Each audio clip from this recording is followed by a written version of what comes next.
भारतीय गोदी मीडिया का चरित्र आपराधिक है। सरल शब्दों में, Indian media is nothing short of a criminal, एक अपराधी। और मैं आपको बताता हूं क्यों। क्योंकि जब हम सोचते हैं ना कि गोदी मीडिया इससे ज्यादा क्या गिरेगा, वो एक और मिसाल पेश कर देते हैं।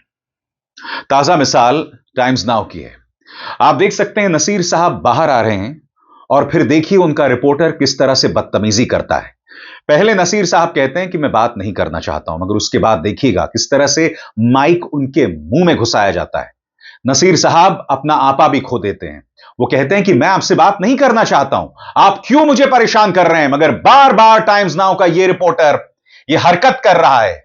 सबसे बड़ी बात, गोदी मीडिया के इन गुर्गों में हिम्मत नहीं होगी भारतीय जनता पार्टी के किसी छुटभैया नेता से ऐसे सवाल करने की।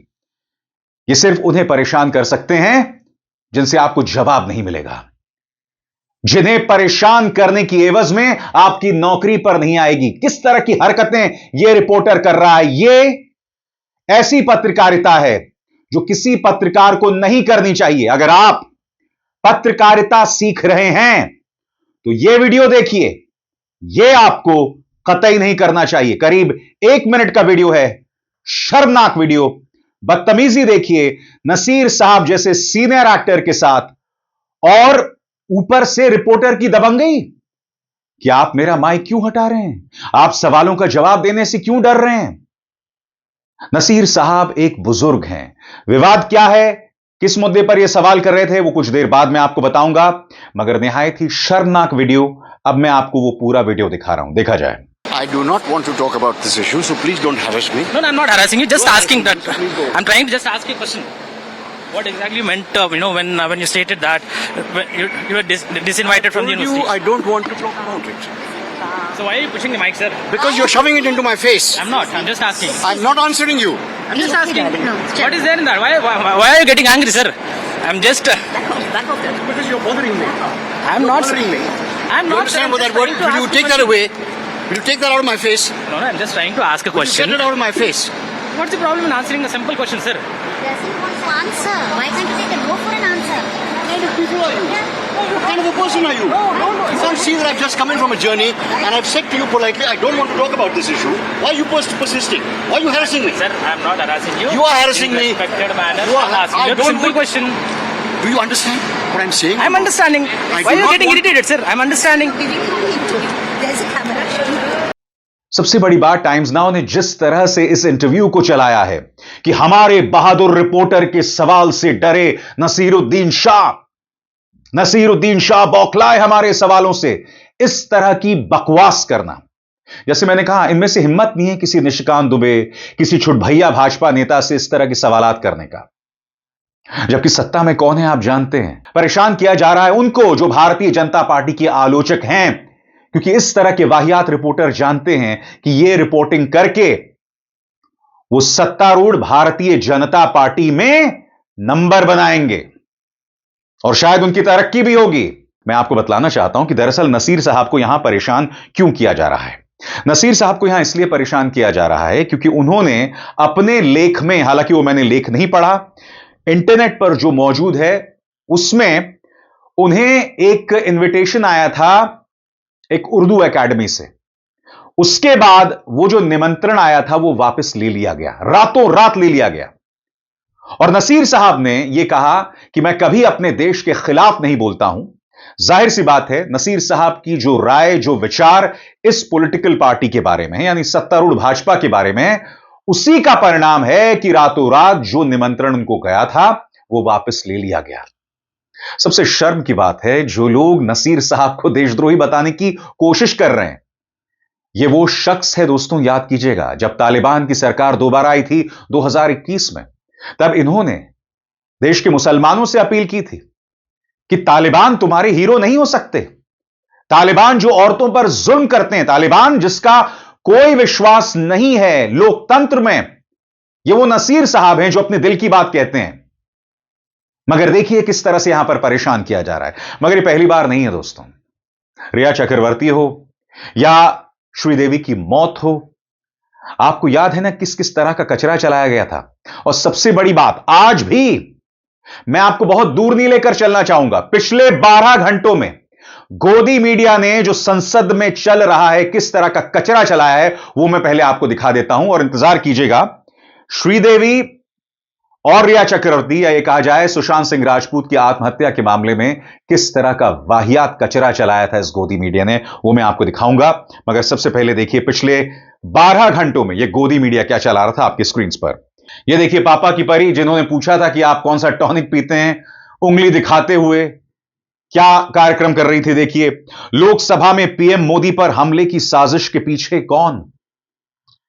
3-4 कांग्रेस की महिला सांसदों ने प्रधानमंत्री को क्या घेर लिया। यह हमले की साजिश बताया जा रहा है, मानो कोई आतंकवादी हमला होने वाला था। मैं बता रहा हूं ना दोस्तों, एक तो प्रधानमंत्री विक्टिम कार्ड खेलते हैं, ऊपर से पूरा गोदी मीडिया लगा रहता है।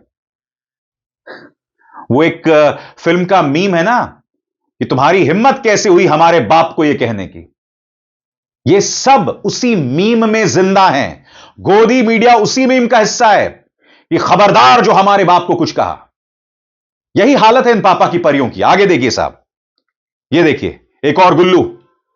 राहुल किताब दिखाते रह गए, मोदी ने पूरी फिल्म दिखा दी। संसद में राहुल, ममता, केजरीवाल सबकी क्लास लगा दी। प्रधानमंत्री नरेंद्र मोदी का कल का भाषण निहायत ही शर्मनाक था। उन्होंने आम आदमी पार्टी सांसद को जो ताना दिया, उस तरह का ताना जो अक्सर आईटी सेल के गुर्गे, अश्लील गुर्गे दिया करते थे। उन्होंने इंदिरा गांधी और नेहरू पर हमला करने के लिए उनके बयानों को गलत ढंग से पेश किया। उन्होंने यह तक कह दिया कि गांधी परिवार ने महात्मा गांधी एक गुजराती का सरनेम चुरा लिया। हर गुजरते दिन के साथ प्रधानमंत्री नरेंद्र मोदी का भाषण का स्तर नीचा जा रहा है। ऐसा लग रहा है कि वो इस देश के लोएस्ट कॉमन डिनोमिनेटर को संबोधित कर रहे हैं, यानी कि जिनकी सोच सबसे न्यूनतम है, जिनकी समझ, जिनकी समझदारी सबसे न्यूनतम है, सबसे गिरी हुई है, मानो प्रधानमंत्री उन्हें संबोधित कर रहे हैं और यह गोदी मीडिया उस भाषण की तारीफ कर रहा है। आगे देखिए साहब, ये हरा नहीं पाते तो मोदी पर सुनियोजित अटैक का प्लान। मतलब हद हो गई साहब। संसद सबसे सुरक्षित जगह है, प्रधानमंत्री देश में सबसे ज्यादा सुरक्षा पाने वाली शख्सियत, और यहां पर क्या बताया जा रहा है, मानो राहुल गांधी ने प्रधानमंत्री नरेंद्र मोदी पर हमला करने की योजना बनाई। देश की जनता को यह लोग मूर्ख समझते हैं साहब। देश की जनता को यह लोग CH2SO4 समझते हैं, इसके अलावा कुछ नहीं है। आगे देखिए, यह देखिए दूरदर्शन का चिंटू। विपक्ष का वार, मोदी का पलटवार। पीएम मोदी ने दिखा दिया आईना, संसदीय इतिहास पर काला धब्बा। अरे भाई, काला धब्बा तो गुल्लू तुम्हारी पत्रकारिता है। सत्ता से सवाल पूछने की हिम्मत नहीं। जो निशिकांत दुबे ने वाहियात बातें की, उस पर हिम्मत नहीं पूछने की। एप्स्टीन फाइल्स पर भाजपा, अनिल अंबानी, प्रधानमंत्री स्वयं नाम आ रहा है, उस पर बहस करने की हिम्मत नहीं, और यह सब कचरा चलाते हो। आगे देखिए साहब, एक और एंकर जिस पर दंगा भड़काने को लेकर केस है। मोदी ने तो धो डाला, विपक्ष को वॉकआउट करना पड़ा। यह हालत है दोस्तों इनकी। जैसे मैंने बताया ना, आपको खोजना नहीं पड़ेगा गोदी मीडिया के वाहियात शोज देखने के लिए। नसीर साहब को जिस तरह से परेशान किया गया वो निहायत ही शर्मनाक है, मगर यह वो गोदी मीडिया है। याद कीजिएगा जब श्रीदेवी की मौत हुई थी, किस तरह के कार्यक्रम चलाए गए थे, याद है? ये देखिए, यह आदमी मौत का बाथटब, वहां बाथटब बना दिया साहब, मौत का बाथटब। अब देखिए, स्टूडियो के अंदर इन्होंने बाथटब यहां बना दिया है, साथ में श्रीदेवी खड़ी हुई हैं। बताया जा रहा है कि साहब बाथटब की क्या हाइट थी, उसका क्या एरिया है, क्या सर्कमफेरेंस है, सारी चीजें यहां पर इस तरह का कचरा चलाया जा रहा था। और फिर यहां देखिए, एक रिपोर्टर तो बाथटब के अंदर घुसा हुआ है। यह हो रहा था पत्रकारिता के नाम पर। इससे ज्यादा शर्मनाक क्या हो सकता है साहब? मुझे बताइए ना, क्या यह पत्रकारिता है, या फिर सुशांत सिंह राजपूत की आत्महत्या के मामले में किस तरह से रिपब्लिक का यह संपादक बौराया हुआ था? फिर से देखिए वो ऐतिहासिक नजारा। ड्रग दो, ड्रग दो, ड्रग दो, ड्रग दो, ड्रग दो, मुझे ड्रग दो, मुझे ड्रग्स दो। वो कहती है मुझे ड्रग दो, मेरे लिए गांजा लाओ, चरस लाओ, MDMA लाओ, एक्सटेसी लाओ। और बात वहां नहीं रुकी। अब तो खैर रिया चक्रवर्ती पूरी तरह से दोषमुक्त हो गई हैं। याद कीजिएगा किस तरह से रिया चक्रवर्ती को परेशान किया गया था। उनके ड्रग्स लिंक की बात की गई थी। सबसे शर्मनाक बात, एक न्यूज चैनल, देखिए एक नहीं दो बार, रिया का काला जादू, यानी कि इन्होंने फोटोशॉप तस्वीर बनाई, रिया ऐसा कर रही हैं, रिया का काला जादू। आप सोचिए दोस्तों, जब आप ये कार्यक्रम देखते हैं, आपके बच्चे ये कार्यक्रम देख रहे हैं, तो वो क्या सोच रहे हैं? आप क्या चाहते हैं कि आपके बच्चे क्या सोचें, क्या बने? यहां पर एक न्यूज चैनल औपचारिक तौर पर काला जादू सिखा रहा है अपने दर्शकों को। यह सिखाना नहीं तो क्या हुआ?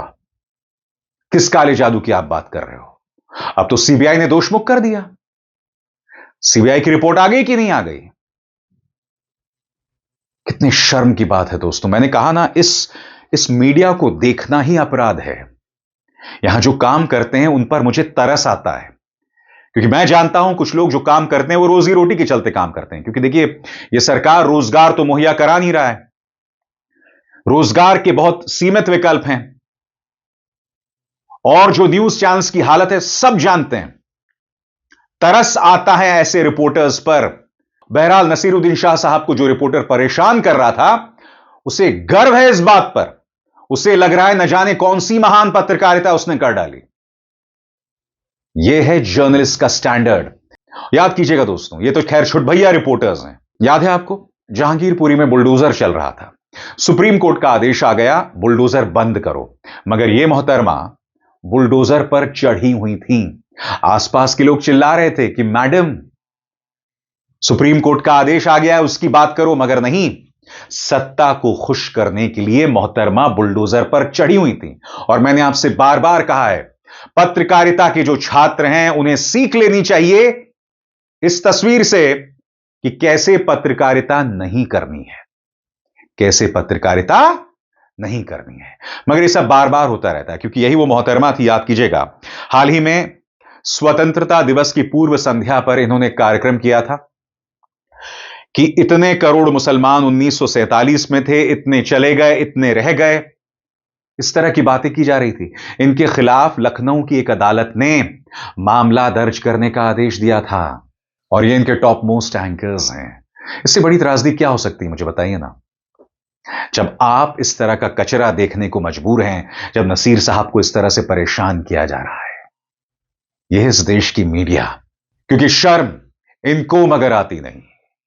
अभिसार शर्मा को दीजिए इजाजत। नमस्कार।